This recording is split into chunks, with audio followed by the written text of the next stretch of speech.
Salut à tous, c'est le collectionneur. Aujourd'hui, on découvre ensemble une nouvelle box, la World of Wizardry, qui est une box qui vient d'Angleterre. Alors pour cette box, sachez qu'il faut être plutôt fan d'Harry Potter, puisque c'est une box 100% dédiée à l'univers d'Harry Potter. Par contre, cette box est faite par Geek Gear, qui est donc une entreprise anglaise, et ils proposent une box geek normale, donc avec les différentes licences Marvel, DC, tous les univers geeks, Doctor Who, etc. Et donc cette World of Wizardry 100% dédiée à l'univers d'Harry Potter. Si vous êtes intéressé par l'une de ces box, je vous laisse le lien dans la description. Et pour finir, concernant cette box, sachez qu'en fait, vous pouvez choisir votre maison favorite, donc vous aurez des produits personnalisés en fonction de la maison que vous choisissez, ou bien vous pouvez simplement dire que vous voulez une maison au hasard. Oh, et puis j'ai failli oublier, mais cette box coûte 29€ par mois, frais de port inclus. Sur ce, découvrons le contenu de cette box, Lumos.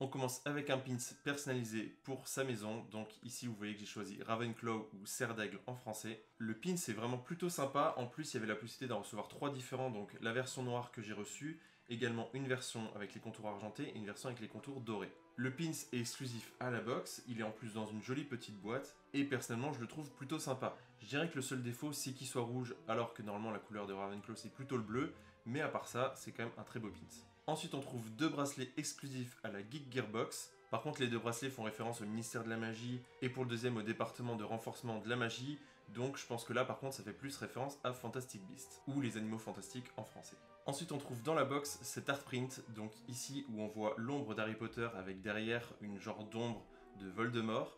Oh, on ne prononce pas son nom.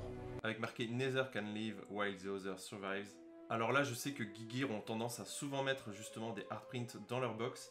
Par contre, ce qui est bien, c'est qu'à chaque fois, c'est protégé avec un carton en arrière. Du coup, voilà, l'art print est sympa. Maintenant, vous savez ce que je pense des art prints. Je trouve qu'on en a assez souvent, ça vaut pas grand chose. Du coup, je suis pas super convaincu. Ensuite, on retrouve dans la box à chaque fois un t-shirt, ici avec marqué It's going to be a bumpy ride. Et donc vous le voyez, ça fait bien sûr référence au bus anglais à 3 étages dans Harry Potter. Bon après par contre le t-shirt, je suis vraiment pas trop fan, je trouve que le design est un petit peu enfantin. Donc là personnellement, pour moi, sans plus au niveau du t-shirt. Ensuite on trouve dans la box cette petite figurine d'un balai. Alors personnellement je suis pas un grand fan, je trouve que voilà la figurine est très basique. Alors de ce que j'ai lu dans le récapitulatif, la figurine n'est pas à la main. Donc effectivement ça rajoute un plus pour la figurine. Par contre après ben voilà, c'est quand même assez basique pour une figurine. Ensuite on trouve dans la box un deuxième art print ici de Severus Rogue. Alors par contre ici l'art print est dédicacé par l'auteur, donc ça c'est vraiment pas mal. On a également le certificat d'authenticité à l'arrière pour le prouver. Maintenant comme je le disais, les art prints j'en suis pas fan, par contre je préfère largement celui-ci qui est plus joli à mon goût et en plus bah, ici dédicacé. Par contre ce qui est un petit peu dommage c'est que justement l'art print ici est pour les Serpentards, donc ça aurait été sympa d'avoir à chaque fois un art print pour chacune des maisons.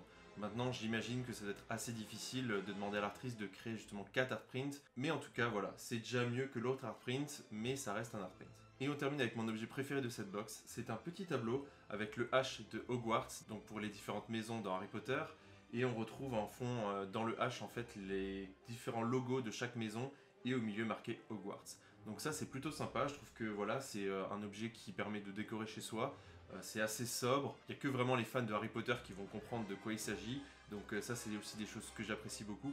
Et c'est un produit encore une fois exclusif pour la box, donc voilà, un très joli produit.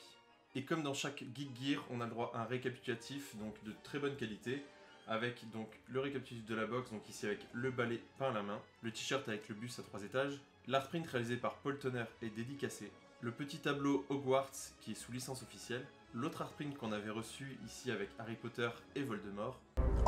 Et ensuite vous retrouvez les photos des gagnants des mois précédents puisque chaque mois apparemment vous pouvez gagner des figurines de Noble Collection, donc c'est une marque qui fait de très beaux produits essentiellement sur Harry Potter et Game of Thrones. Et enfin on a le droit à un indice pour le mois prochain avec le jeu d'échecs qu'on voit dans Harry Potter.